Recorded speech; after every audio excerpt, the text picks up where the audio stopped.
ای اسلام ای دین جاودان، ای راحت پر ز جود و توان، دور است و اندیشه بدان، پاینده هستی و جاودان.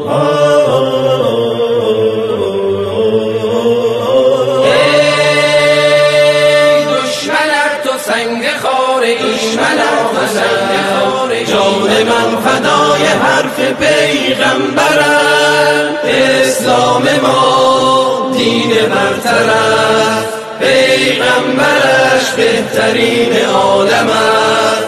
در راه تو کی ارزشی دارد این جان ما، پاینده هستی اسلام ما.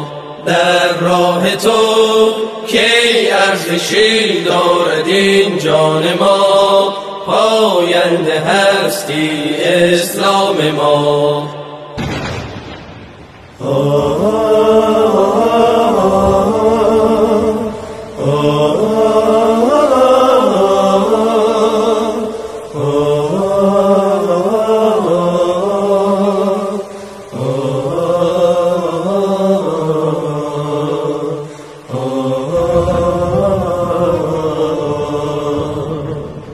گر آتش بارد به پیکرم، جز مهرت در دل نپرورم.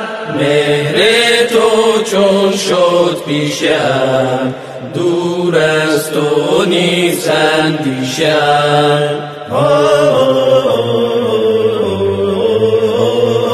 ای دشمنر تو سنگ خاره، دشمنر تو سنگ خاره، جان من فدای حرف پیغمبرم. اسلام ما دین برتر است، پیغمبرش بهترین عالم است. در راه تو کی ارزشی دارد این جان ما، پاینده هستی اسلام ما.